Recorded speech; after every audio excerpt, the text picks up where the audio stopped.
Hello, नमस्कार साथियों, राम राम सा खम्मा घणी। स्वागत है आप सभी का लहर क्लासेज पर। संघर्ष अभी जारी है, सपने होंगे सच।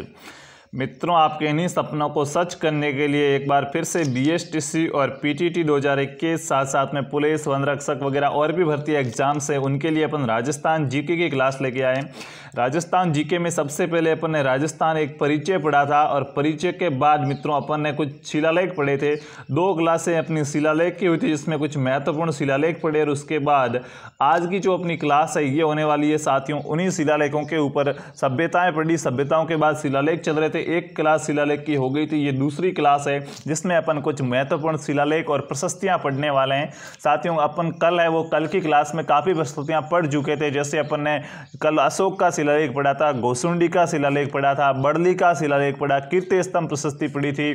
उसके बाद अपन कुंभलगढ़ प्रशस्ति भी पढ़ चुके थे। तो आज साथियों उससे आगे की जो भी महत्वपूर्ण प्रशस्तियां हैं उनके बारे में अपन पढ़ने वाले। तो मित्रों पेन और कॉपी लेके बैठना है ताकि आप इनको नोट कर सको और याद रख सको। और अगर नहीं लिख पा रहे हो तो वीडियो को पॉज करके बीच बीच में आपको याद करते रहना है और एक बार रिवाइज और भी करना पड़ेगा। इसलिए मैं आपसे निवेदन करूंगा पेन और कॉपी लेके बैठेंगे तो वीडियो दोबारा नहीं देखना पड़ेगा। तो यहाँ पे अपन बात करेंगे आज प्रशस्तियों के बारे में। तो साथियों अपनी अगली प्रशस्ति क्या आती है, प्रशस्ति क्या होती है, शिलालेख क्या होता है, ये सब बातें मैं इसकी लास्ट क्लास में आपको बता चुका हूं। तो आप वो वीडियो भी जरूर देखें। चैनल पर आपको प्लेलिस्ट मिल जाएगी, वहां पे सारे के सारे वीडियो व्यवस्थित रूप से दिखे गए। अब देखिएगा आज की जो अपनी प्रशस्ति रहेगी मित्रों, उस प्रशस्ति का नाम क्या रहने वाला है। उस पर देखिए अगले वाली जो भी प्रशस्तियां हैं उनको अपन पढ़ेंगे।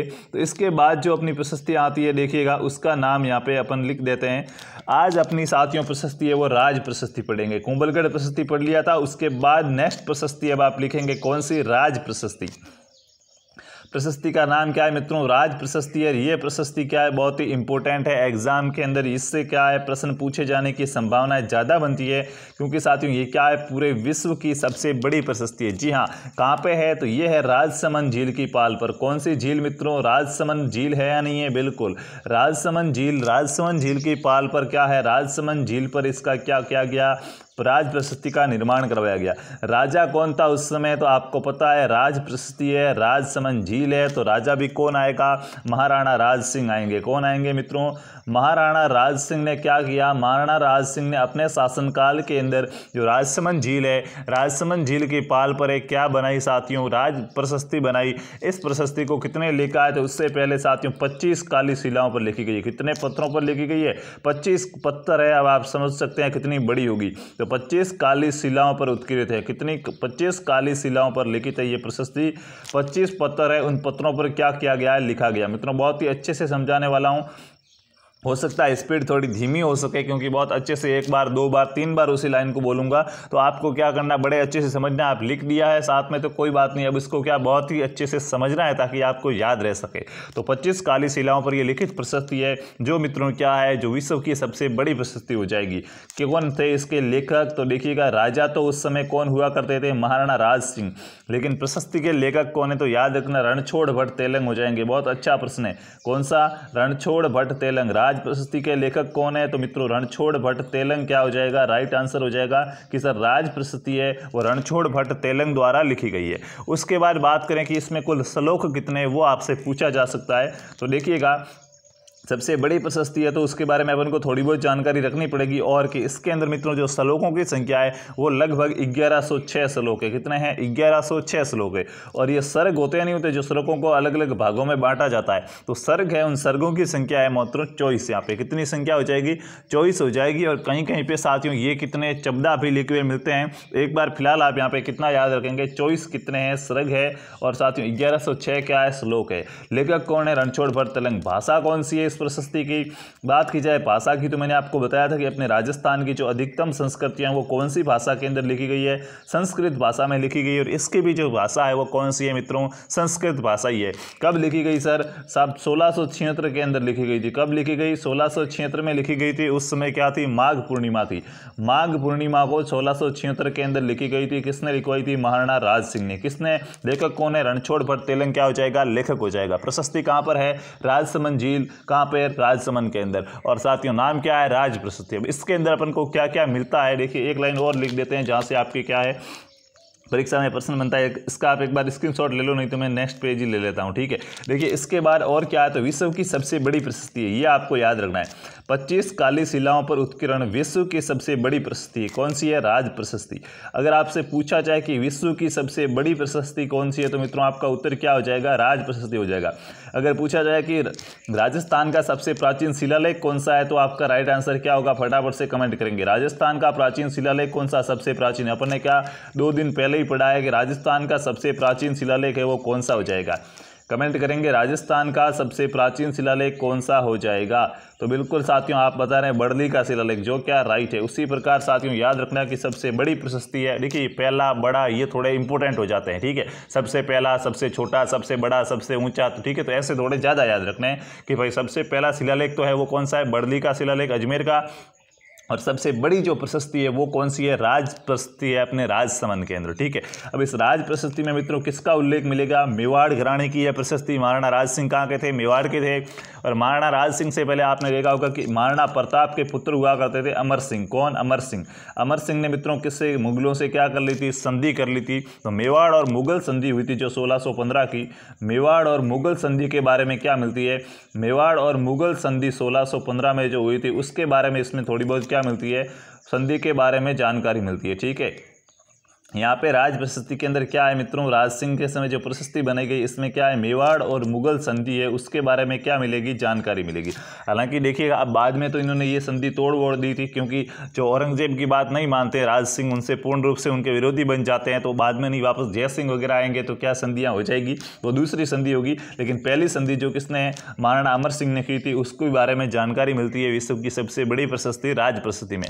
उसके बाद आपको पता है मित्रों चारुमती का विवाह। कौन सा? चारुमती के विवाह के बारे में जानकारी मिलती। आप कहेंगे सर बहुत अच्छा आदमी था, है चारुमती व राज सिंह के विवाह के बारे में क्या मिलती है? चारुमती व राज सिंह के विवाह के बारे में क्या मिलती है? जानकारी मिलती है। क्या था भाई चारुमती और राज सिंह का विवाह? तो विवाह के बारे में जानकारी मिलती है, लिख देंगे, ठीक है। विवाह के बारे में जानकारी मिलती है। देखिएगा मित्रों आप सभी को पता होगा किशनगढ़ की राजकुमारी थी कौन? चारुमती। कहाँ की राजकुमारी थी? किशनगढ़ की राजकुमारी। सर पद्मिनी कहाँ की राजकुमारी थी? पद्मिनी पोंगल की राजकुमारी थी। लेकिन क्या इतिहास वालों ने उनको श्रीलंका की राजकुमारी बता दिया है। अब ये विवादित मुद्दा है, लेकिन अपने राजस्थान के इतिहासकार आधे से अधिक मानते हैं कि पद्मिनी है वो क्या बीकानेर में पोंगलगढ़ की राजकुमारी थी, ठीक है। तो वैसे ही साथियों किशनगढ़ के अंदर राजकुमारी थी जिसका नाम था चारुमती। क्या नाम था? किशनगढ़ की राजकुमारी थी जिसका नाम था मित्रों चारुमती। क्या नाम हो जाएगा? चारुमती। इधर मेवाड़ के अंदर शासन कौन करता था? मेवाड़ के अंदर शासन करते थे उस समय महाराणा राज सिंह। कौन करते थे? महाराणा राज सिंह, ठीक है। और मित्रों आपको पता मारवाड़ी तो नहीं बोल सकता, क्योंकि कुछ भाई बहन कमेंट कर रहे हैं कि सर हम पंजाब से हैं, तो हमें क्या है, हमें मारवाड़ी समझ में नहीं आती है तो ना बोलिएगा, हिंदी बोलो, ठीक है। उसके बाद देखिएगा इधर मित्रों दिल्ली पे उस समय था औरंगजेब। कौन था? दिल्ली पे उस समय कौन था? तो दिल्ली के ऊपर कौन था? औरंगजेब था। यहीं पे लिख देता हूँ, ठीक है। दिल्ली पे कौन था? औरंगजेब था। ये आपको बात याद रखनी है। अब मित्रों होता क्या है, औरंगजेब चाहता है कि देखिए पहले राज सिंह और औरंगजेब बहुत अच्छे दोस्त थे। जब वो लड़ाई के युद्ध हुए थे उत्तराधिकारी के लिए, तो राज सिंह ने औरंगजेब का साथ दिया था। लेकिन बाद में धीरे धीरे इनके बीच में क्या है, करार आने लग दिए। इनकी दोस्ती के अंदर क्या है, हाँ मतभेद हो जाते हैं। तो मित्रों फिर इनकी अच्छी नहीं बनती है, क्योंकि औरंगजेब क्या करता है, जजिया कर पुणे लगवा देता है, जबकि राज सिंह क्या करते हैं, जजिया कर का विरोध करते हैं कि भाई कोई हिंदू जजिया कर नहीं रहेगा। औरंगजेब क्या करता है, मंदिर तोड़वाना शुरू कर लेता है, जबकि राज सिंह क्या करते हैं, नए नए मंदिर बनवाना शुरू कर लेते हैं, ठीक है। तो इससे थोड़ा बहुत इनके बीच में दरार आ गई, लेकिन कोई बात नहीं, तब तक दोस्त है, दोस्ते करके ये छोड़ देता है। लेकिन दोस्ती की हद पार हो गई जब क्या कर दिया, औरंगजेब किससे विवाह करना चाहता था, चारुमती से। लेकिन साथियों विवाह किसने कर दिया, राज सिंह ने कर दिया। इस पूरी घटना का उल्लेख कहाँ पे मिलेगा आपको, राज प्रशस्ति में मिलेगा। क्या थी घटना, घटना ये थी औरंगजेब है वो चारुमती से विवाह करना चाहता था, लेकिन चारुमती है वो इससे विवाह नहीं करना चाहती थी। चारुमती है वो राज सिंह से विवाह करना चाहती थी। तो जब औरंगजेब वहाँ से क्या है रवाना हो जाता है, उससे पहले चारुमती राज सिंह को क्या लिखती है, पत्र लिखती है और कहती है कि हंसली है वो कभी क्या है एक बुगले के साथ नहीं रह सकती, ठीक है। राज सिंह समझ गए क्या है भाई, यहाँ सच धस के आ गए यहाँ पे। अब साथियों अब यहाँ पे जैसे ही आए राज सिंह, तो औरंगजेब को पता चला कि राज सिंह कर रहा है उससे शादी। तो औरंगजेब क्या करता है, सेना लेके आता है मित्रों। अब सेना लेके आता है तो साथियों राज सिंह के एक दोस्त हुआ करते थे रतन सिंह। कौन, सलूम्बर के यहाँ पे ठाकुर थे साथियों, सलूम्बर के ठाकुर थे। कौन, सलूम्बर के ठाकुर थे रतन सिंह, ठीक है। रतन सिंह चूंडावत, ठीक है, रतन सिंह चूंडावत सलूम्बर के ठाकुर थे। साथियों रतन सिंह चूंडावत का विवाह भी अभी हुआ था, तो उनकी एक पत्नी थी हाड़ी रानी थी सहल कंवर। कौन? सहल कंवर या सलह कंवर, ठीक है, ये इनकी क्या थी? हाड़ी रानी थी, ठीक है। तो मित्रों अब ये राज सिंह इनको कहते कि भाई तू क्या कर रतन सिंह, मैं विवाह कर रहा हूँ और तू जाके क्या कर, औरंगजेब को रोक। तो साथियों रतन सिंह है वो यहाँ से जाते, लेकिन उनको अपनी पत्नी की याद आती है, तो वापस आते हैं, उनसे निशानी मांगने के लिए किसी सैनिक को भेज दे। तो हाड़ी रानी क्या करती है? सलह कंवर अपना सिर काट के दे देती है। क्या करती है? सिर काट के दे देती है। इसलिए साथियों कहा जाता है कि क्या है, चूंडावत मांगी सेनानी, सर काट दे दियो छत्राणी। प्रश्न पूछा जाएगा ये पंक्तियां किस रानी से जुड़ी है? तो हाड़ी रानी से जुड़ी है। हाड़ी रानी का नाम क्या था? सहल कंवर। मेवाड़ के कौन से महाराणा से जुड़ी है? मेवाड़ के महाराणा राज सिंह से जुड़ी है। कहाँ पे है इसका उल्लेख? साथियों बाद में क्या है, यहाँ से ये रतन सिंह है, इसको औरंगजेब को वापस भगा लेते हैं और चारुमती को कौन? राज सिंह लेके आ जाते हैं। तो इस पूरी की पूरी स्टोरी है, इस पूरी की पूरी स्टोरी का उल्लेख अपन को कहाँ पे मिलेगा? राज प्रशस्ति में मिलेगा। कहाँ पर मिलेगा? राज प्रशस्ति में। याद रह जाएगा राज प्रशस्ति के अंदर क्या क्या है। तो सबसे पहले आपको याद रखना, राजसमंद झील की पाल पर है, महाराणा राज सिंह ने बनाई। सबसे बड़ी प्रशस्ति है, भाषा संस्कृत है, लेखक रणछोड़ भट्ट तेलंग है। और याद रखना है मेवाड़ मुगल संधि के बारे में जानकारी मिलती है। राज सिंह और चारुमती विवाह के बारे में क्या मिलती है? जानकारी मिलती है।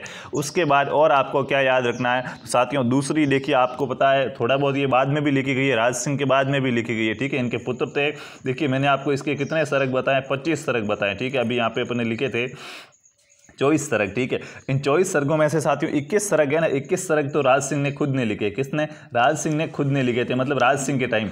और जो 22वां 23वां और 24वां ना, ये राज सिंह की मृत्यु के बाद लिखे गए। तो राज सिंह की मृत्यु के बाद आपको पता होगा इनका पुत्र था कौन? जय सिंह।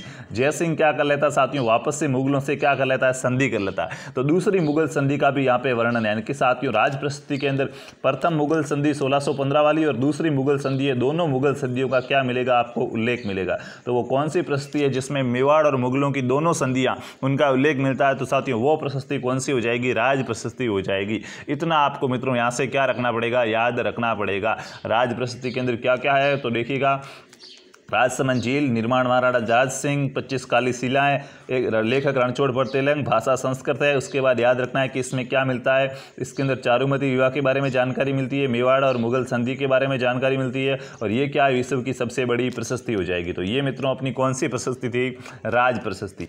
उसके बाद अगली अपनी प्रशस्ति आती है जिसका नाम है कौन सा साथियों? बिजोलिया का शिलालेख। कौन सा? बिजोलिया का शिलालेख। ये भी बहुत इंपॉर्टेंट है, यहाँ से भी प्रश्न बन सकते हैं।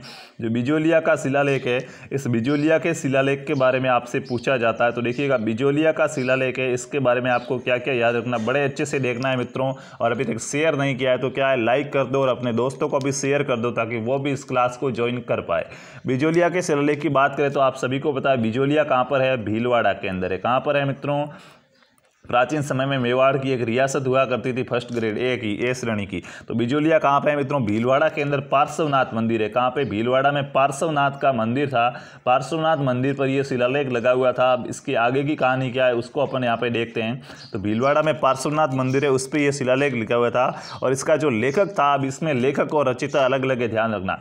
लिखने वाला और रचना करने वाला दो नाम आएंगे इसके। तो लेखक का नाम पूछे आपको साथियों कि इसका लेखक कौन था बिजोलिया शिलालेख का? ज़्यादातर रचयिता पूछा जाएगा, लेखक नहीं पूछा जाएगा। लेकिन लेखक पूछा जाए तो याद रखना कायास्थ केशव था। कौन था?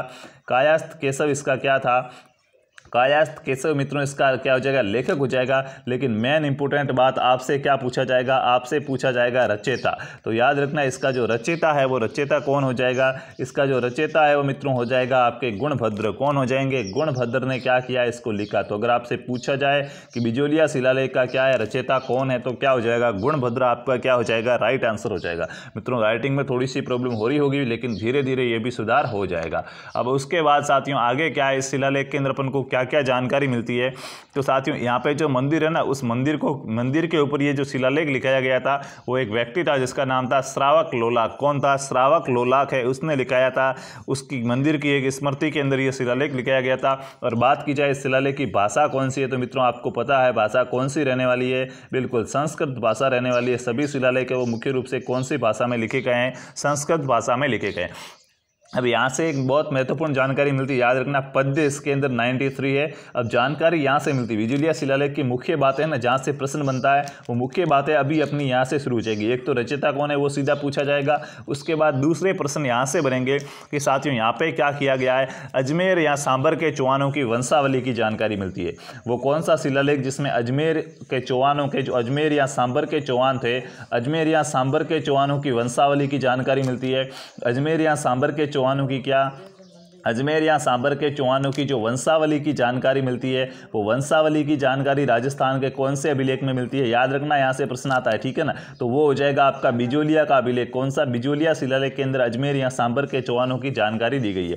सांबर अजमेर मित्रों एक ही बात है, पहले इन्हें सांबर का चौहान कहा गया, अभी अजमेर के अपन चौहान कहेंगे। और साथियों यहाँ पे चौहानों की जो उत्पत्ति है ना वो वत्स गोत्र ब्राह्मण से बताएगी। ये किससे उत्पन्न हुई है, ब्राह्मणों से। ध्यान रखना बिजोलिया शिलालेख के अनुसार चौहानों की उत्पत्ति है, तो याद रखना बिजोलिया शिलालेख के अनुसार चौहानों की उत्पत्ति किससे हुई है, वत्स गोत्र ब्राह्मण से हुई है। याद रह जाएगा वत्स गोत्र ब्राह्मण, ठीक है, वत्स गोत्र ब्राह्मण से उत्पन्न हुए हैं कौन, चौहान। याद रखना होगा आपको, यहाँ से प्रश्न बन सकता है कि बिजोलिया शिलालेख के अनुसार चौहानों की उत्पत्ति मानी गई है। तो याद रखना बिजोलिया शिलालेख के अनुसार चौहानों की उत्पत्ति है वो क्या है, वत्स गोत्र ब्राह्मण से मानी गई है।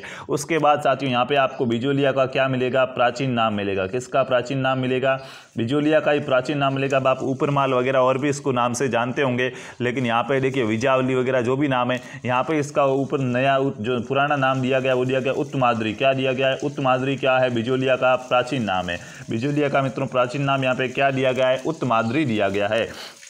इसके अंदर और भी बहुत सारी जानकारियाँ मिलती है, देखा जाए तो यहाँ से प्रश्न बनने के आपके चांसेज क्या है, बहुत ही ज़्यादा हो जाते हैं। देखिए उत्तमाद्री को क्या कहा जाता है, विजयावली भी कहा जाएगा। बिजोलिया का प्राचीन नाम मित्रों विजयावली भी था, क्या था, विजयावली भी था। तो विजयावली, उत्तमाद्री ये सभी क्या है, बिजोलिया के प्राचीन नाम है। लेकिन शिलालेख के अंदर जो प्राचीन नाम दिया गया वो कौन सा है, उत्तमाद्री है, ठीक है। उसके बाद और क्या क्या है, तो मित्रों यहाँ पे इसके अंदर चौहान वंश के अंदर कहा गया कि जो वासुदेव चौहान है ना, वासुदेव चौहान ने क्या किया था, इसमें लिखा गया है कि वासुदेव चौहान ने, बिजोलिया शिलालेख में कहा गया है कि वासुदेव चौहान ने मित्रों सांबर झील का निर्माण कराया। किसका, अब कुछ लोग तो सांबर झील को प्राकृतिक मानते हैं, लेकिन यहाँ पे लिखा गया है कि वासुदेव चौहान ने 551 ईस्वी के अंदर क्या किया, 591 ईस्वी के अंदर चौहान वंश की क्या की, स्थापना की, ठीक है। चौहान वंश की क्या की, चौहान वंश की स्थापना की, और उसके साथ साथ क्या कराया, चौहान वंश की स्थापना की और उसके साथ साथ मित्रों एक झील बनाई, उस झील का नाम क्या है, सांबर झील का निर्माण कराया। क्या करवाया, सांबर झील का निर्माण कराया। तो अगर पूछा जाए कि बिजोलिया शिलालेख के अनुसार सांबर झील का निर्माता कौन था, तो आपका राइट आंसर क्या हो जाएगा कि बिजोलिया शिलालेख के अनुसार सांबर झील का निर्माता वासुदेव चौहान था। कौन था, वासुदेव चौहान। यहाँ पे साथियों चौहान राज्य की राजधानी है वो अहिछत्रपुर को बताया गया है। चौहान राज्य की राजधानी क्या बताया गया है, चौहान राज्य की राजधानी किससे बताया गया है, बिजोलिया शिलालेख के अनुसार। प्रश्न ऐसे आएंगे सीधे से, ठीक है ना। बिजोलिया शिलालेख के अनुसार सांबर झील का निर्माता कौन था, बिजोलिया शिलालेख के अनुसार चौहान वंश की स्थापना किसने की, ऐसे प्रश्न आएंगे। तो चौहान राज्य की यहाँ पे जो राजधानी बताई गई है वो बताई गई है अहिछत्रपुर। क्या, अहिछत्रपुर। मित्रों अहिछत्रपुर किसका प्राचीन नाम है, तो याद रखना अहिछत्रपुर कहा जाता है नागौर को। किसको कहा जाता है, नागौर को। तो अगर आपसे वो भी पूछ ले कि अहिछत्रपुर किसे कहा जाता है या नागौर का प्राचीन नाम क्या है, तो भी आपको याद रखना है कि नई अहिछत्रपुर नागौर को कहा जाता है या नागौर का ही प्राचीन नाम क्या है, अहिछत्रपुर है। उसके बाद मित्रों एक बात यहाँ से और इम्पोर्टेंट रहती है कि यहाँ पे इसमें कुछ प्राचीन नाम मिले हैं।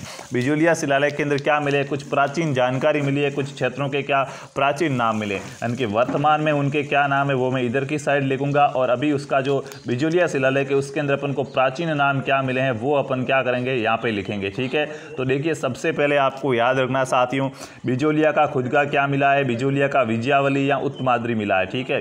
बिजोलिया का खुद का प्राचीन नाम यहाँ पे क्या मिला, तो बिजोलिया का साथियों मिला है विजयावली। क्या प्रश्न पूछा जाएगा प्राचीन नाम से बारे में, ठीक है। तो विजयावली या क्या मिला है, उत्तमाद्री मिला है। विजयावली या उत्तमाद्री कहे आज के बाद तो वो कौन सा क्षेत्र आएगा आपके दिमाग में, वर्तमान में बिजोलिया है वो। उसके बाद साथियों यहाँ पे दिल्ली का प्राचीन नाम मिला है। क्या मिला, दिल्ली का प्राचीन नाम मिला। क्या है सर दिल्ली का प्राचीन नाम, तो दिल्ली का लिखा हुआ है। क्या लिखा हुआ है, दिल्ली का प्राचीन नाम मिला है, दिल्ली का। उसके बाद मित्रों आगे आएगा आपका नाडोल का प्राचीन नाम मिला है यहाँ पे। किसका, जो नाडोल है, नाडोल का प्राचीन नाम मिला है नड्डोल। क्या लिखा गया है? नड्डोल कहा गया पहले नाडोल को। उसके बाद साथियों आपका कौन सा? भीनमाल है। भीनमाल का प्राचीन नाम मिला श्रीमाल। ये प्रश्न इंपोर्टेंट रहता है, पूछा गया। भीनमाल का प्राचीन नाम क्या था? तो भीनमाल का प्राचीन नाम मिला मित्रों श्रीमाल। क्या मिला है? श्रीमाल, भीनमाल को कहा जाता था। उसके बाद साथियों क्या है? सांबर का प्राचीन नाम मिला है। किसका? जो सांबर का क्षेत्र है, सांबर का प्राचीन नाम मिला शाकंभरी। क्या मिला है? शाकंभरी किसका प्राचीन नाम है? शाकंभरी है वो सांबर का प्राचीन नाम है। उसके बाद और क्या साथियों? तो नागदा का प्राचीन नाम यहाँ पे मिला है नाबाद्र। क्या मिला? जो नागदा है उदयपुर के अंदर, उसका भी यहाँ पे आपको प्राचीन नाम देखने को मिलेगा। इनको आप नोट करते रहना है, याद करते रहना है। जो नागदा है, नागदा का प्राचीन नाम मिला, क्या मिला? नागदा को क्या कहा गया? तो नाबाद्र कहा गया है। क्या कहा गया है? नाबाद्र। और उसके बाद याद रखेंगे जो आपका मांडलगढ़ है, मांडलगढ़ को क्या कहा गया? मंडलगढ़ कहा गया। मांडलगढ़ को क्या कहा गया? यहाँ पे मांडलगढ़ को मंडलगढ़ कहा गया है। ठीक है, ये इनके कुछ क्या थे? प्राचीन नाम थे जिनको आपको याद रखना। बाकी ऐसे जो और प्राचीन नाम है, जैसे सांचौर को सत्यपुर कहा गया है। ठीक है, अहिछत्रपुर नागौर आपको यहाँ पे लिखवा दिया गया है।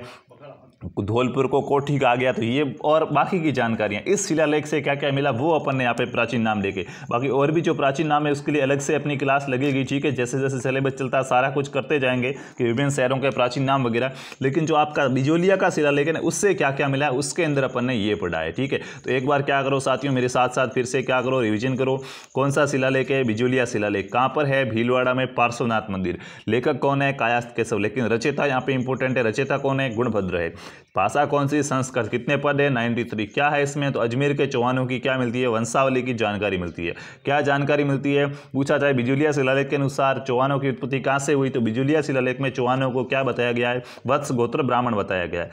वासुदेव चौहान ने क्या किया कि 591 के अंदर चौहान वंश की स्थापना करके किसका निर्माण कराया? सांबर झील का। ये जानकारी कहाँ दी गई? बिजोलिया शिलालेख में। उसके बाद चौहान राज्य की राजधानी किससे बताया गया है? अहिछत्रपुर नागौर को। कुछ प्राचीन नाम मिलते हैं जिसमें बिजोलिया के खुद के प्राचीन नाम विजयावली हैं, उत्पादनी मिले हैं। दिल्ली का दिल्लिका मिला, नाडोल का नड्डोल है, भीनमाल का श्रीमाल है, सांबर का शाकंभरी, नागदा का नाबाद्र और मांडलगढ़ का क्या मिला है? मंडलगढ़ नाम मिले आपको। ये साथियों क्या मिले? यहाँ पे अपन को कुछ प्राचीन नाम मिले और अपना शिलालेख कौन सा हो गया? बिजोलिया का शिलालेख, जो आपको क्या करना है? याद रखना है। उसके बाद और कौन सा शिलालेख आता है? तो साथियों एक शिलालेख अपना और आएगा उदयपुर के अंदर ही है, जिसका नाम है जगन्नाथ प्रशस्ति। कौन सा? जगन्नाथ प्रशस्ति के बारे में अपन यहाँ पे देखेंगे। एक अपना यहाँ पे और हो जाएगा। नेक्स्ट शिलालेख कौन सा? देखिए सबसे पहले अपन ने राज प्रशस्ति पढ़ा, राज प्रशस्ति के बाद बिजोलिया शिलालेख पढ़ा और अब पढ़ेंगे जगन्नाथ प्रशस्ति। कौन सी मित्रों? जगन्नाथ प्रशस्ति है। जगन्नाथ प्रशस्ति क्या है और इसके अंदर क्या क्या अपन को जानकारी मिलती है उसके बारे में देख लेते हैं। यहाँ से आपको एक प्रश्न पूछा जाएगा किसी में भी। ठीक है, तो साथियों जगन्नाथ प्रशस्ति है वो जगदीश मंदिर है उदयपुर के अंदर। कहाँ पे? जगदीश मंदिर है उदयपुर के अंदर, वहाँ से अपन को ये मिली है। कहाँ पे? जगदीश मंदिर। जगदीश मंदिर कहाँ पर है? तो याद रखना जगदीश मंदिर है मित्रों उदयपुर के अंदर। उदयपुर में जगदीश मंदिर है, वहाँ से अपन को क्या मिली है? जगन्नाथ प्रशस्ति मिली है। जगदीश मंदिर के और भी अलग अलग नाम है जिनको आपको याद रखना है। किसी को सपना आया और सपनों में जाके मंदिर बना दिया, या फिर ऐसा कुछ कहा गया है कि ऐसा मंदिर है जो सपने में ही नहीं सोच सकता। अब ये किस आधार पर कहा गया है, इसमें बहुत सारी कहानियां हैं, तो ये अपन मंदिर पढ़ेंगे तब बताएंगे। लेकिन आपको फिलहाल नाम याद रखना है कि सपनों में बड़ा मंदिर कहा गया। क्या कहा गया? सपनों में बना मंदिर कहा जाता है। जगदीश मंदिर को क्या कहा जाता है? सपनों में बना मंदिर। ठीक है, सपनों में बना मंदिर कहा जाता है जगदीश मंदिर को। सौपन संस्कृति में बना मंदिर कहा जाता है कि ये क्या है? सौपन संस्कृति में बना मंदिर है। सौपन संस्कृति में बना मंदिर कौन से मंदिर को कहा जाएगा? जगदीश मंदिर को कहा जाएगा सौपन संस्कृति में बना मंदिर। उसके बाद साथियों जगन्नाथ मंदिर तो इसको कहेंगे ही। ये जगदीश चौक उदयपुर के अंदर है। इसका जो निर्माण कराया गया था मित्रों वो किसने कराया था? इसका निर्माण है वो साथियों कराया गया था। लेखक की बात करें, कि राजा कौन से थे, तो राजा कौन से हो जाएंगे? जगत सिंह थे। राजा की बात की जाए तो राजा थे जगत सिंह। कौन थे? जगत सिंह के समय इसका निर्माण होता है। अपन लिए यहाँ पे मुख्य इंपोर्टेंट बात अभी आती है इस प्रशस्ति की कि जगन्नाथ प्रशस्ति का लेखक कौन है। जगन्नाथ प्रशस्ति का क्या है मित्रों? लेखक कौन है? तो याद रखना जगन्नाथ प्रशस्ति का जो लेखक है वो कौन हो जाएगा? कृष्ण भट्ट हो जाएगा। कौन हो जाएगा? कृष्ण भट्ट है वो क्या है? जगन्नाथ प्रशस्ति का लेखक है। और इस प्रशस्ति की सबसे बड़ी बात क्या है? इस प्रशस्ति के अंदर हल्दी घाटी युद्ध का क्या मिलता है? हल्दी घाटी युद्ध का वर्णन मिलता है। कौन सी प्रशस्ति में? जगन्नाथ प्रशस्ति के अंदर हल्दी घाटी युद्ध का क्या मिलता है? हल्दी घाटी युद्ध का वर्णन मिलता है, तो राजस्थान की वो कौन सी प्रशस्ति जिसमें हल्दी घाटी युद्ध का वर्णन मिलता है स्पष्ट रूप से, तो वो आपकी जगन्नाथ प्रशस्ति हो जाएगी। और साथियों यहाँ पे और बस इतनी बातें थी, आपको ये याद रखना है। एक तो मुख्य रूप से यहाँ से पूछा कुछ नहीं जाता है, जगन्नाथ प्रशस्ति से सिर्फ एक ही पॉइंट पूछा जाता है कि जगन्नाथ प्रशस्ति का लेखक कौन है। तो लेखक आपको याद रखना कौन है, कृष्ण भट्ट है। बाकी की जानकारी तो जगदीश मंदिर उदयपुर के अंदर है, जिसको सपनों में बना मंदिर भी कहा जाता है। बेसिक सी बात है, आप याद रख लेंगे। तो ये अपना कौन सी प्रशस्ति हो गई, जगन्नाथ प्रशस्ति हो गई। क्या है जगन्नाथ प्रशस्ति, जगदीश मंदिर उदयपुर के अंदर है। इस मंदिर को सपनों में बना मंदिर या स्वप्न संस्कृति में बना मंदिर कहा जाता है, या फिर इसको अपन जगन्नाथ मंदिर भी कहेंगे। राजा कौन थे, जगत सिंह थे। लेखक कौन है, कृष्ण भट्ट। क्या है इसमें, हल्दी घाटी युद्ध का क्या मिलेगा, वर्णन मिलेगा। उसके बाद चलते हैं अगली प्रशस्ति की ओर। अगली अपनी सबसे इंपॉर्टेंट यहाँ पे है एकलिंगनाथ प्रशस्ति। कौन सी प्रशस्ति हो जाएगी, एकलिंगनाथ प्रशस्ति। इस एकलिंगनाथ प्रशस्ति की क्या क्या बात है और इसमें क्या क्या है, बात करते हैं अभी उसकी। एकलिंगनाथ प्रशस्ति, तो मित्रों देखिए, एकलिंगनाथ प्रशस्ति की बात की जाए, आप सभी को पता है एकलिंग जी का मंदिर कहाँ पे है। एकलिंग जी का मंदिर है कैलाशपुरी गांव उदयपुर के अंदर। एकलिंग जी का मंदिर कहाँ पे है, वहीं पे ये मिला है एकलिंगनाथ प्रशस्ति। तो एकलिंग जी साथियों जो जहाँ क्या है, मेवाड़ के राजा इनके दीवान कहलाते थे। तो एकलिंग जी का मंदिर कहाँ पे है, एकलिंग जी का मंदिर है साथियों कैलाशपुरी उदयपुर के अंदर। कहाँ पे हो जाएगा, कैलाशपुरी उदयपुर के अंदर है एकलिंग जी का मंदिर। ठीक है, कैलाशपुरी उदयपुर, इसके अंदर साथियों एकलिंग जी का मंदिर है, जहाँ पे क्या मिली अपन को, एकलिंगनाथ प्रशस्ति मिली है। क्या है ये एकलिंगनाथ प्रशस्ति, इसमें क्या क्या बातें हैं, तो थोड़ा बहुत इसके पहले बेसिक देख लेते हैं कि जो एकलिंग जी का मंदिर है ना, ये साथियों क्या है, इसमें संप्रदाय कौन सा कहलाएगा, पूछा गया है। तो पाशुपात संप्रदाय या लघुलीला संप्रदाय से संबंधित है। कौन सा संप्रदाय, पाशुपात संप्रदाय। एकलिंग जी यहाँ पे किसको कहा गया है, बिल्कुल साथियों शंकर भगवान को ये उपमा दी गई है। तो एकलिंग जी की क्या है, पाशुपात संप्रदाय से ये क्या है, संबंधित है। पाशुपात संप्रदाय को लघुलीला संप्रदाय भी कहा जाएगा, उससे संबंधित है ये। अब अपन को यहाँ पे बात करना, एकलिंग जी का मंदिर किसने बनाया था, तो मेवाड़ के इतिहास में अपन पढ़ेंगे। सबसे जो प्रतापी राजा हुआ पहला, काल भोज या बप्पा रावल, उसने ये मंदिर बनाया था। अब अपन को यहाँ पे बात रखने की, एकलिंगनाथ प्रशस्ति है, इस प्रशस्ति की भाषा कौन सी है, तो भाषा तो साथियों नहीं बताएंगे तो भी चलेगा, क्योंकि कौन सी भाषा हो जाएगी, संस्कृत भाषा हो जाएगी। मुख्य तो यहाँ पे बात आती है कि एकलिंगनाथ प्रशस्ति का लेखक कौन है। यहाँ पे मित्रों लेखक और रचयिता के बारे में प्रश्न ज्यादा पूछे जाते हैं, ठीक है ना, बेसिक प्रश्न कम आते हैं। तो इसका जो साथियों लेखक यहाँ पे रचयिता हुआ है महेश भट्ट। कौन है, एकलिंगनाथ प्रशस्ति का लेखक कौन है, तो एकलिंगनाथ प्रशस्ति का लेखक हो जाएगा महेश भट्ट। महेश भट्ट के द्वारा ये प्रशस्ति है वो लिखी गई है। क्या मिलता है इस प्रशस्ति के अंदर, देखिएगा इस प्रशस्ति में आपको पूरा का पूरा गोहिल वंश का क्या मिलेगा, इतिहास मिलेगा, और साथ साथ में काल भोज का संन्यास लेने का उल्लेख मिलता है। काल भोज या बप्पा रावल ने क्या कर लिया था, काल भोज या बप्पा रावल ने क्या किया था, काल भोज या बप्पा रावल के संन्यास लेने का उल्लेख मिलता है कि उन्होंने संन्यास लिया था। उस संन्यास लेने का अपन को उल्लेख कहाँ पे मिलता है, तो काल भोज या बप्पा रावल के संन्यास लेने का जो उल्लेख है वो अपन को उल्लेख मिलता है एकलिंगनाथ प्रशस्ति के अंदर। ये आपको क्या करना है, याद रखना है। उसके बाद साथियों और क्या क्या है, तो मेवाड़ की जो आर्थिक सामाजिक और राजनीतिक जानकारी वगैरह थी उसके बारे में जानकारी मिलती है। और यहाँ पे साथियों जो महाराणा रायमल हुआ है, काल भोज से लेके कहाँ से, काल भोज से लेके मेवाड़ का इतिहास कहाँ तक मिलता है,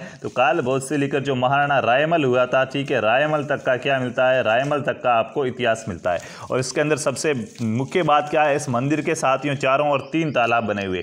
मंदिर के चारों ओर क्या है, मंदिर के चारों ओर 3 तालाब है। मंदिर के चारों ओर क्या बने हुए हैं, मंदिर के चारों ओर मित्रों 3 तालाब बने हुए। 3 तालाब है, कितने तालाब, 3 तालाब। आपको उन 3 तालाबों के क्या याद करने पड़ेंगे, नाम याद करने पड़ेंगे। कौन कौन से हैं, एक का नाम है शंकर तालाब। कौन सा, एक का नाम है शंकर तालाब, दूसरे का नाम क्या है, राम तालाब। क्या नाम, राम तालाब। और तीसरे का नाम क्या है, श्याम तालाब। तो राम श्याम शंकर याद रखना, ये कहाँ है, राम श्याम और शंकर तालाब। प्रश्न ऐसे आएगा, राम श्याम और शंकर तालाबों का संबंध निम्न में से किस स्थान से है, तो याद रखना एकलिंग जी का मंदिर है कैलाशपुरी उदयपुर में, उससे क्या है ये संबंधित है। तीनों तालाब राम श्याम और आपका हो जाएगा शंकर, ठीक है। तो इनको आपको क्या करेंगे मित्रों, याद रखेंगे। क्या क्या याद रखना, एकलिंगनाथ प्रशस्ति है, कहाँ पे है, एकलिंग जी का मंदिर कैलाशपुरी उदयपुर में, पाशुपात संप्रदाय से संबंधित है, भाषा कौन सी, संस्कृत, लेखक कौन, महेश भट्ट, काल भोज के संन्यास लेने का उल्लेख मिलेगा, और मंदिर के तीनों ओर क्या है, चारों ओर 3 तालाब है, शंकर, राम और श्याम। इनको आपको क्या करना है, याद रखना है। यहाँ से भी आपका प्रश्न है वो मित्रों गलत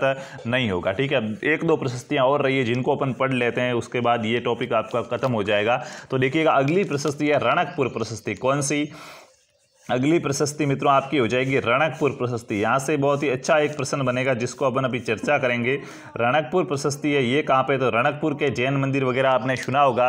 रणकपुर का जैन मंदिर जिसे चौवों का जैन मंदिर भी कहते हैं, कहाँ पे बना हुआ है, पाली के अंदर बना हुआ है। तो ये प्रशस्ति हो जाएगी रणकपुर पाली के अंदर। मित्रों कहाँ पे हो जाएगी, जो रणकपुर का जैन मंदिर है, आपको पता होगा रणकपुर का जैन मंदिर कहाँ पे है।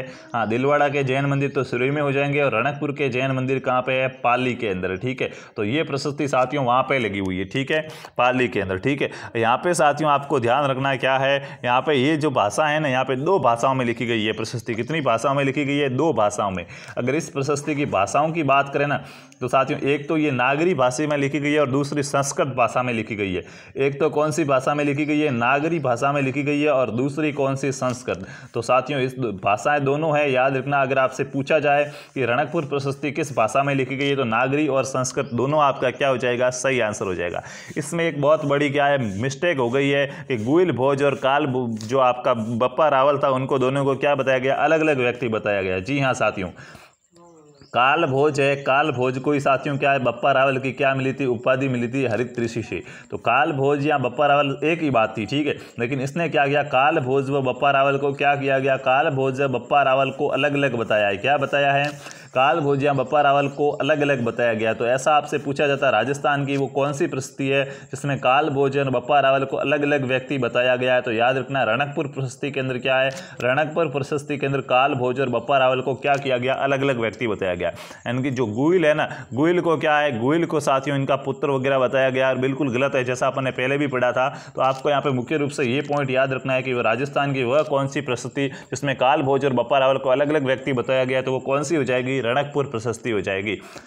इसके अंदर देखिए साथियों पाली है, मेवाड़ के क्षेत्र में ही आता था पहले तो। ठीक है, यहाँ पे आपको पता जो अचलगढ़ दुर्ग वगैरह है सिरोही के अंदर, वो साथियों किसके द्वारा, कुंभा के द्वारा ही बनाए गए हैं। तो यहाँ पे भी मेवाड़ का थोड़ा बहुत प्रभाव था। तो देखिएगा, बात की जाए कि यहाँ पे पहले तो प्रशस्तिकार की बात कर लेते हैं कि ये प्रशस्ति बनाई किसने है, किसने ये प्रशस्ति लिखा जाए। तो साथियों इसका जो प्रशस्तिकार था, उस प्रशस्तिकार का नाम क्या था, देखिएगा जो रणकपुर प्रशस्ति है, रणकपुर प्रशस्ति का आपका जो प्रशस्तिकार था उसका नाम था देपाक। देपा, क्या नाम था, देपाक। ठीक है, देपाक या फिर देपा। ठीक है, इसका प्रशस्तिकार कौन था, देपाक या देपा। पूछे रणकपुर प्रशस्ति का प्रशस्तिकार, रचयिता, लेखक कौन हो जाएगा, देपाक या देपा। ठीक है, और ये रणकपुर का जो मंदिर है ना, इस मंदिर का निर्माण किसने कराया था, तो साथियों याद रखना मंदिर का निर्माण यहाँ पे करण धरणक शाह नाम का एक शासक था, उसने कराया था। तो मंदिर किसने बनवाया था, मंदिर बनवाया था मित्रों धरणक शाह ने। किसने बनाया था, रणकपुर के जैन मंदिर का निर्माता कौन था, धरणक शाह था। नाम रणकपुर क्यों पड़ा, एक तरफ तो रण पहाड़ी है और दूसरी तरफ पुर पहाड़ी है। रण और पुर पहाड़ियों के मध्य स्थित होने से इसका नाम क्या पड़ गया, रणकपुर पड़ गया।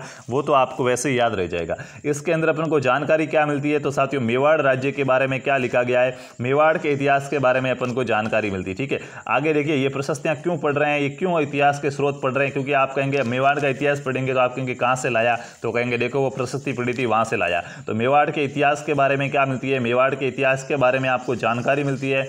उसके साथ साथ साथियों और यहाँ पे क्या है, तो यहाँ पे कुंभा की उपलब्धियों का उल्लेख है। कुंभा ने क्या क्या किया जिंदगी के अंदर, अच्छे अच्छे काम क्या किए। कुंभा की जो पूरी की पूरी क्या थी, उपलब्धियाँ थी, उन उपलब्धियों का यहाँ पे क्या किया गया है, उल्लेख किया गया। तो कुंभा की उपलब्धियों की भी अपन को यहाँ पे क्या मिलेगी, जानकारी मिलेगी। रणकपुर प्रशस्ति के अंदर आपको क्या क्या याद रखना है, एक बार रिवाइज कर लो फटाफट से। क्या थी रणकपुर प्रशस्ति, रणकपुर प्रशस्ति कहाँ पे है, रणकपुर का जैन मंदिर बना हुआ है पाली के अंदर, वहाँ पे किसने बनाया भाई, रणकपुर का जैन मंदिर धरणक शाह ने बनाया। ओके, रणकपुर प्रशस्ति की भाषा कौन सी है, नागरी और संस्कृत दोनों भाषाओं के अंदर लिखित है। ठीक है, क्या है इसकी मुख्य बात, तो प्रश्न यहाँ से ये बनता है काल भोज और बप्पा रावल को अलग अलग व्यक्ति किस प्रशस्ति में बताया गया है। तो काल भोज और बप्पा रावल को अलग अलग व्यक्ति है वो राज जो आपकी रणकपुर प्रशस्ति है, रणकपुर प्रशस्ति उसके अंदर बताया गया है। प्रशस्तिकार कौन है, देपाक या देपा। मेवाड़ के इतिहास के बारे में जानकारी मिलेगी और कुंभा की भी क्या मिलेगी, उपलब्धियों के बारे में आपको जानकारी मिलेगी। तो ये कौन सी आपकी प्रशस्ति हो गई, रणकपुर प्रशस्ति हो गई। उसके बाद थोड़ा जयपुर की ओर चलते हैं, भाई वो नाराज हो रहे हैं यहाँ पे। तो देखिएगा जयपुर की बात की जाए मित्रों तो जयपुर में आमेर प्रशस्ति है। कौन सी है, जयपुर के अंदर आमेर का शिलालेख मिला है अपन को। कौन सा शिलालेख मिला, आमेर का शिलालेख। देखिए प्रशस्ति कहते हैं जिसकी कुछ मुख्य रूप से टारगेट प्रशंसा करना हो किसकी, और शिलालेख में ऐसी कुछ विशेष बात नहीं होती है तो उसको अपन शिलालेख कहा जाता है। बाकी जहाँ पे किसी व्यक्ति की बहुत ज़्यादा प्रशंसा की जाती है तो उसको क्या कहते हैं, अपन प्रशस्ति कहते हैं, पहले से अपन ने पढ़ा था। तो साथियों आमेर का शिलालेख कहाँ पे मिला है, आमेर में मिला है। आमेर कहाँ पे है मित्रों, आमेर है वो कहाँ पे, जयपुर में है। पहले जयपुर की राजधानी हुआ करता था कौन, आमेर। ठीक है, तो कौन से राजवंश की जानकारी मिलेगी आमेर के शिलालेख में। साथियों जयपुर पर किस राजवंश ने शासन किया, कछवाहा राजवंश ने शासन किया। किसने, कछवाहा राजवंश ने क्या किया है, जयपुर पर शासन किया। तो यहाँ पे किसकी जानकारी मिलेगी, कछवाहा राजवंश की क्या मिलती है, कछवाहा राजवंश की जानकारी मिलती है। कहाँ पे, आमेर के शिलालेख के अंदर कछवाहा राजवंश की जानकारी मिलेगी। क्या है कछवाहा राजवंश, तो यहाँ पे देखिएगा कछवाहा राजवंश जो पृथ्वीराज कछवाहा थे उससे मिर्जा राजा मानसिंह तक की जानकारी मिलती है। और मुख्य बात यहाँ पे कि यहाँ पे आमेर के शासकों को रघुवंश तिलक कहा गया। प्रश्न क्या आता है, वो कौन सी प्रशस्ति या शिलालेख जिसमें आमेर के शासकों को रघुवंश तिलक कहा गया है। तो याद रखना इसके अंदर क्या है, जो आमेर के शासक थे ना, आमेर के शासकों को क्या कहा गया, रघुवंश तिलक कहा गया। आमेर के शासकों को मित्रों क्या, ये अपने आप को भगवान राम के पुत्र कुश थे उसके वंशज मानते थे, इसलिए उनको क्या है साथियों, कछवाहा कहा गया है। तो यहाँ पे उसी प्रकार इनको रघुवंश तिलक भी कहा गया है। क्या कहा गया, जो रघुवंशज है रघुवंश के क्या तिलक कहा गया है। तो याद रखना साथियों क्या है, रघुवंश तिलक है वो कहा गया है। किसको, आमेर के शासकों को रघुवंश तिलक कहा गया है। कौन सी के अंदर, कौन से शिलालेख में कहा गया, आमेर के शिलालेख के अंदर, इनके घर के शिलालेख में ही कहा गया है इनको। ठीक है, उसके बाद साथियों इस शिलालेख में जहांगीर की क्या की गई है, प्रशंसा की गई। याद रखना राजस्थान का वो कौन सा शिलालेख जहां पे जहांगीर की प्रशंसा की गई है। तो याद रखना मित्रों जहांगीर की प्रशंसा की गई है आमेर के शिलालेख के अंदर। कहां पे, जहांगीर की प्रशंसा है वो आमेर के शिलालेख के अंदर की गई है। याद रह जाएगा आपको, राजस्थान का वो कौन सा शिलालेख जिसमें जहांगीर की प्रशंसा की गई है, जहांगीर की प्रशंसा है वो कौन से, आमेर के शिलालेख में की है।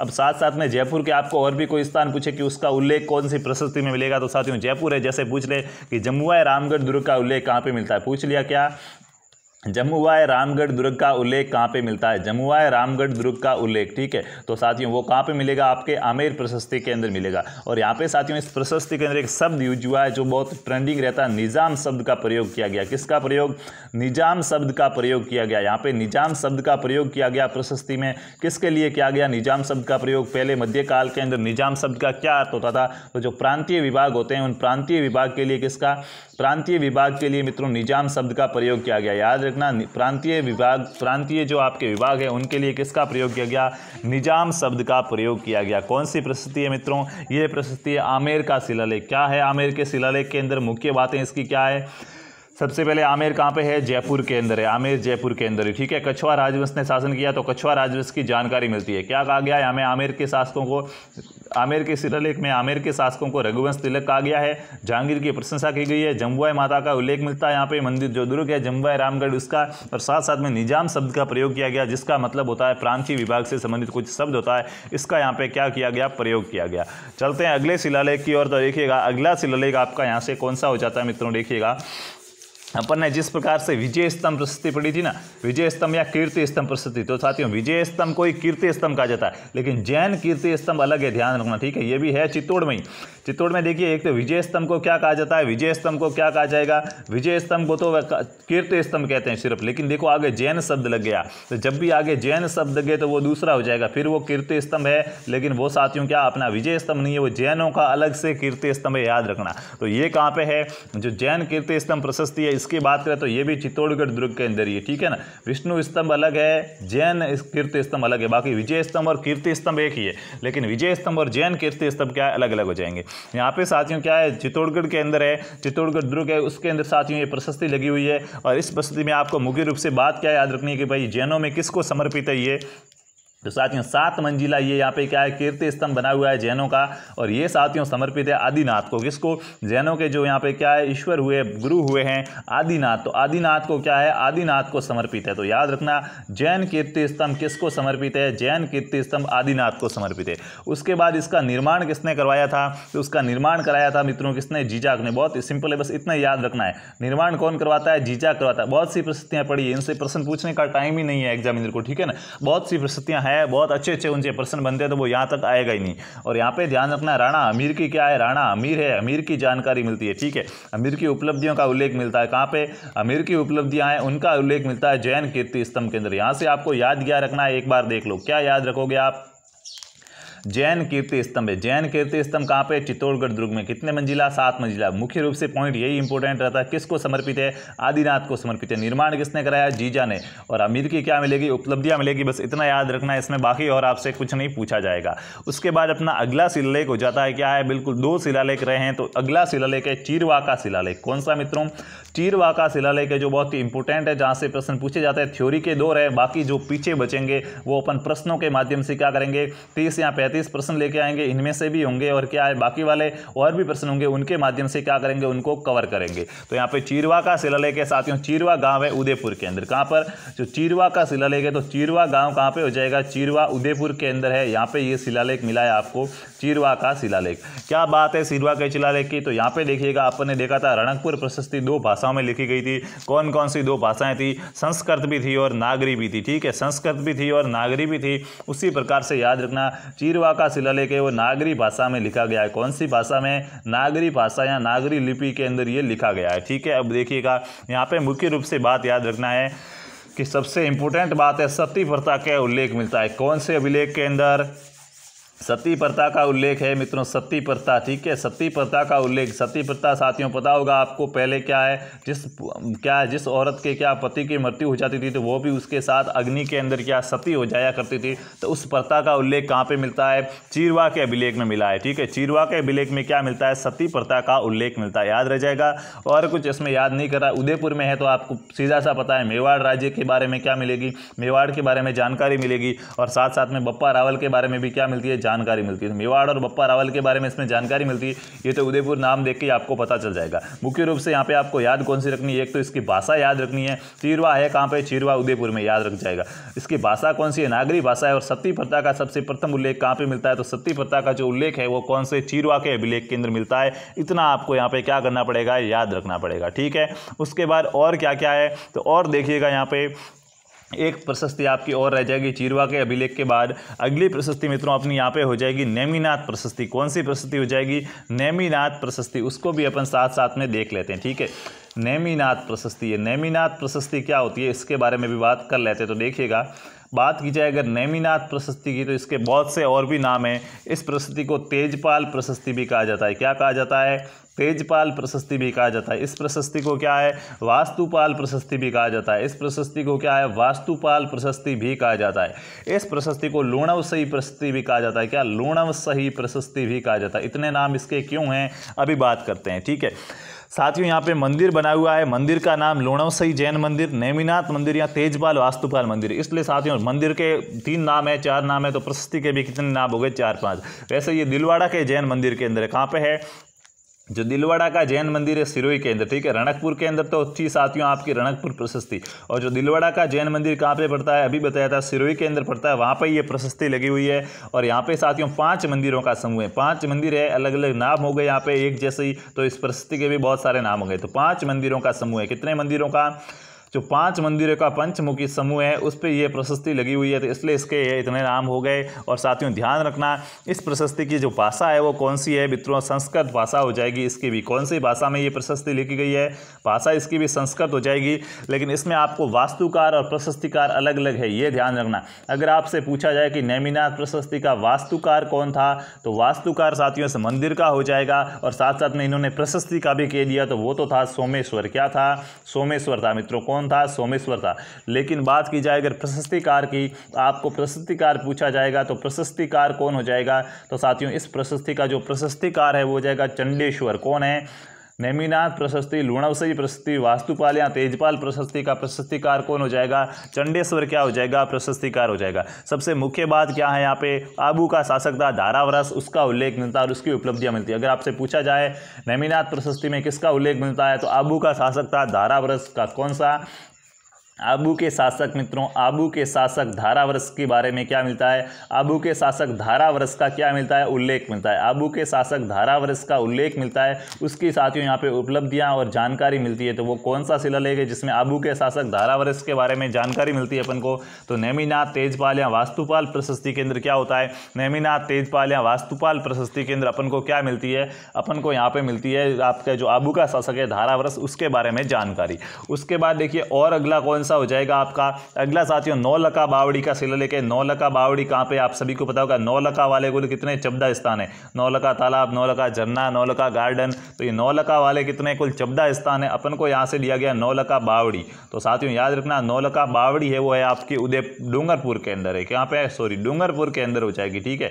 नौलखा बावड़ी कहाँ पे है, डूंगरपुर के अंदर है। और बस इसकी एक बात ही याद रखनी कि नौलखा बावड़ी का शिलालेख कहाँ पे है, तो नौलखा बावड़ी डूंगरपुर में। नौलखा बावड़ी बनाई किसने थी, ये प्रश्न पूछा जाता है। तो मित्रों राजा आस्करण की पत्नी थी। कौन, राजा आस्करण की पत्नी थी, यह प्रश्न पूछा जाता है, ध्यान रखना। नौलखा बावड़ी किसने बनाई, राजा आस्करण की पत्नी थी जिनका नाम था प्रेमल देवी, ठीक है।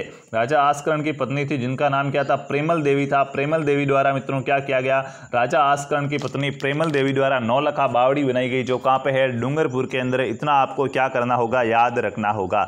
उसके बाद साथियों एक आध क्या है, एक और लिख दो सच्ची का। अब सीधा है नहीं कुछ, सीधा आपसे पूछा जाएगा ये स्थान कहाँ पे, ये प्रशस्ति कहाँ पे, तो वो आप या क्या कर दो, लिख दो। क्या लिखना है तो देखिएगा, एक आपको क्या लिखना है, सच्चिका का माता का मंदिर आपने सुना होगा, तो सच्चिका माता प्रशस्ति कहाँ पे, क्या सच्चिका माता प्रशस्ति कहाँ पे, एक आप क्या कर दो और लिख दो, ठीक है। सच्चिका माता प्रशस्ति कहाँ पे है, सच्चिका माता, तो आप सबको पता होगा सच्चियाई माता या सच्चिका माता कहा जाता है। तो ये कहाँ पे है, ये मित्रों ओसिया जोधपुर के अंदर है। कहाँ पर है, ओसिया जोधपुर में। सच्चिकाई माता की मूर्ति कहाँ पे है, तो ओसिया जोधपुर के अंदर है। इनकी प्रशस्ति कहाँ पे, ओसिया जोधपुर के अंदर, ठीक है। इतना ही याद रखना है इसके अंदर। उसके बाद साथियों यहाँ पे वर्णन किसका, वो थोड़ा याद रखना पड़ेगा। तो कल्हण और कीर्तिपाल का वर्णन है। किसका वर्णन है, सच्चिका माता प्रशस्ति में किसका वर्णन है, तो कल्हण और कीर्तिपाल का वर्णन है, ठीक है। कल्हण और कीर्तिपाल का वर्णन। मित्रों सारी बातें बता दूं ताकि क्या है बाद में कोई भी पीछे नहीं छूटे, इसलिए, ठीक है। बाकी क्या है क्लास को शॉर्ट में ही खत्म कर सकते थे, लेकिन पूरा टॉपिक हो जाए तो अच्छा रहेगा। कल अपन प्रश्न करेंगे, ठीक है। तो कल्हण और बिल्कुल सिक्के हो जाएंगे, कल सिक्के कर लेंगे, तो परसों कर लेंगे परसों। कीर्तिपाल और कल्हण का क्या मिलता है, यहाँ पे वर्णन मिलता है। उसके बाद एक आपको और याद रखना है, क्या, किराड़ू का लेख। कौन सा, किराड़ू। किराड़ू कहाँ पे, बाड़मेर के अंदर है। ये बहुत ही इंपॉर्टेंट रहता है। किराड़ू का लेख, कौन सा, किराड़ू है वो, किराड़ू का लेख है, ये आपको याद रखना। और किराड़ू कहाँ पे बना हुआ है, किराड़ू बना हुआ है साथियों बाड़मेर के अंदर, जिसको राजस्थान का क्या कहा जाएगा, राजस्थान का खजुराहो कहा जाएगा। किराड़ू को क्या कहा जाएगा, राजस्थान का क्या कहा जाएगा, खजुराहो कहा जाएगा। राजस्थान का खजुराहो किसे कहा जाएगा, राजस्थान का खजुराहो कहा जाता है किराड़ू बाड़मेर को, याद रखना, ठीक है। राजस्थान का खजुराहो किराड़ू बाड़मेर को कहा जाएगा। यहाँ पे आपके लिए क्या इंपॉर्टेंट है, तो यहाँ पे ऋषि वशिष्ठ के आबू यज्ञ, जो परमार है ना, परमारों की उत्पत्ति है वो क्या, किराड़ू अभिलेख में परमारों की उत्पत्ति है वो ऋषि वशिष्ठ के आबू यज्ञ से बताई गई है। परमार शाखा का यहाँ पे वर्णन है। और परमारों की जो उत्पत्ति है वो कहाँ से बताई गई है, तो किराड़ू के अभिलेख के अंदर जो परमारों की उत्पत्ति है वो ऋषि वशिष्ठ के, क्या ऋषि वशिष्ठ थे आपके, ऋषि वशिष्ठ के आबू यज्ञ से बताई गई है। ऋषि वशिष्ठ के क्या मित्रों, ऋषि वशिष्ठ का जो आबू यज्ञ है, आबू यज्ञ से बताई गई है। तो परमारों की उत्पत्ति कहाँ से बताई गई है, कहाँ पे, जो आपका किराड़ू का अभिलेख है। अगर प्रश्न पूछा जाए किराड़ू के अभिलेख के अनुसार परमारों की उत्पत्ति कहाँ से हुई, तो ऋषि वशिष्ठ के आबू यज्ञ से क्या हुई थी, ये हुई थी। उसके बाद साथियों एक अपने बीकानेर की प्रशस्ति और रह जाएगी, जिसको क्या राय सिंह प्रशस्ति कहेंगे, तो वो भी साथ में देख लेते हैं, ठीक है। राय सिंह प्रशस्ति या जूनागढ़ प्रशस्ति, कौन सी मित्रों, राय सिंह। अब इसमें ज्यादा बातें नहीं है, बस सिर्फ याद रखना कहाँ पे है, तो राय सिंह या जूनागढ़ प्रशस्ति। आप सभी को पता है जूनागढ़ कहाँ पे भाई, बीकानेर के अंदर, ठीक है। आप कहेंगे सर गुजरात में, वहां मत जाओ भाई, ठीक है। बीकानेर के अंदर यहाँ पे क्या हो जाएगा, ये साथियों बीकानेर के शासक थे कौन, बीकानेर के नरेश राय सिंह है, इसने बनाई थी, तो इसका नाम इसके राय सिंह प्रशस्ति भी पड़ गया। इसके अंदर क्या है, इसके अंदर साथियों आपको क्या मिलता है, इसके अंदर कुछ नहीं मिलता है। जूनागढ़ दुर्ग के बारे में जानकारी वगैरह दी गई है, राव बीका राय सिंह वगैरह इनकी उपलब्धियां हैं। मुख्य रूप से बात याद रखने की, इसके रचयिता कौन थे, तो जैता मुनि थे।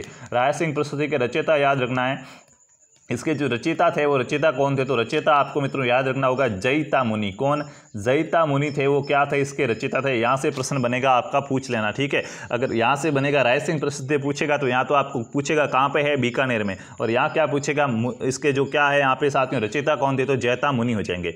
उसके बाद राज प्रशस्ति अपने पढ़ ली है, जगन्नाथ प्रशस्ति अपने पढ़ ली, जिसमें क्या है हल्दी घाटी युद्ध का वर्णन मिला। और वैद्यनाथ प्रशस्ति साथियों एक और आपको यहाँ पे याद रखनी पड़ेगी, तो अगली अपनी प्रशस्ति हो जाएगी वैद्यनाथ प्रशस्ति। आज की अंतिम प्रशस्ति है कौन सी, वैद्यनाथ प्रशस्ति। कहाँ पे है वैद्यनाथ प्रशस्ति, तो साथियों ये वापस से आपकी हो जाएगी कौन सी, पिछोला झील के बारे में आपने नाम सुना होगा। तो पिछोला झील साथियों का उदयपुर है, उसके निकट एक गांव है जिसका नाम है सिसारमा, ठीक है। तो सिसारमा वैद्यनाथ मंदिर है सिसारमा के अंदर। कहाँ पे, वैद्यनाथ का मंदिर बना हुआ है। वैद्यनाथ मंदिर कहाँ पे है, वैद्यनाथ मंदिर है सिसारमा में। सिसारमा कहाँ पे है, सिसारमा है उदयपुर के अंदर। सिसारमा कहाँ पे, सिसारमा उदयपुर में। वहां से अपन को कौन सी प्रशस्ति मिलती है, वैद्यनाथ प्रशस्ति मिलती है। क्या है यहाँ पे, तो यहाँ पे ये उल्लेख किया गया है कि बप्पा रावल ने क्या है, बप्पा रावल के जो हरित ऋषि की कृपा से राज्य प्राप्ति हुई थी उसके बारे में क्या किया गया, उल्लेख किया गया। और यहाँ पे साथियों क्या है, जो मंदिर वगैरह बनाया गया उसके बारे में भी थोड़ी बहुत जानकारी है। तो विशेषकर इस प्रस्तुति में अपन को क्या मिलेगा, हरित ऋषि द्वारा क्या, हरित ऋषि द्वारा बप्पा रावल को क्या, हरित ऋषि द्वारा बप्पा रावल को क्या दिया गया, आशीर्वाद दिया गया। हरित ऋषि द्वारा क्या है, काल भोज को क्या, बप्पा रावल इसका नाम बाद में पड़ जाएगा, तो काल भोज या बप्पा रावल एक ही बात है। काल भोज को जो आशीर्वाद दिया गया और फिर उसको राज्य की प्राप्ति होती है, उसके बारे में अपन को जानकारी कहाँ से मिलती है, तो वो जानकारी मित्रों मिलती है वैद्यनाथ प्रशस्ति से। कहाँ से मिलती है, वैद्यनाथ प्रशस्ति से आपको जानकारी मिलती है। इतना मित्रों आपको क्या करना पड़ेगा, याद रखना पड़ेगा। ये साथियों अपनी प्रशस्तियाँ थी जो कंप्लीट होती है। उसके बाद इतिहास के और क्या क्या स्रोत आते हैं, तो इतिहास देखिए अपन ने सबसे पहले क्या पढ़ा, सभ्यताएं कुछ पढ़ ली, ठीक है। सभ्यताओं से प्रश्न आपके कंफर्म फिक्स हो गए कि कौन कौन से बनते हैं। उसके बाद अपन ने शिलालेख पढ़ लिए, ठीक है। अब शिलालेख के आप कहेंगे सर प्रश्नोत्तर नहीं कराओगे, कराएंगे। शिलालेख में सिक्के साथ में आते, तो सिक्के अपनी इस क्लास में नहीं हो पाए, तो आगे की क्लास के अंदर, कल की क्लास में अपन क्या करेंगे, सिक्के पढ़ लेंगे। उसके बाद शिलालेख और सिक्कों से क्या बनाएंगे, शिलालेख और सिक्कों से प्रश्न बनाएंगे, वो प्रश्न आपके कंप्लीट हो जाएंगे। तो ये मित्रों आपका पूरा क्या हो गया, आपके स्रोत कंप्लीट हो गए। आपको साथियों साहित्य है वो बाद में पढ़ाया जाएगा, कौन सी रचना किसने लिखी थी वो बाद में, ये इतने इसके स्रोत होते हैं। उसके बाद साथियों अपना इतिहास शुरू हो जाएगा। क्या शुरू हो जाएगा, इतिहास। तो फिर अपन साथियों क्या है, यहाँ तो चौहानों से शुरू करेंगे, चौहान राजवंश से इतिहास शुरू कर लेंगे। यहाँ फिर क्या, मेवाड़ राजवंश से इतिहास शुरू कर लेंगे। तो फिर बहुत अच्छे आपको जानकारियाँ मिलेगी, अच्छे से अपन राजा महाराजाओं को पढ़ेंगे। तो मित्रों ये अपनी आज की क्लास थी, आशा करता हूँ पसंद आई होगी। अगर पसंद आई तो लाइक कीजिए और अपने और भी दोस्तों के साथ शेयर कीजिए। जो भी भाई बहन चैनल पर नए थे वो चैनल को सब्सक्राइब करके बेल आइकन को ऑल पे क्लिक कर दीजिएगा। हम मिलेंगे अगली क्लास में, तब तक खुश रहिए, अच्छे रहिए। जय जय राजस्थान, जय हिंद, जय भारत, वंदे मातरम।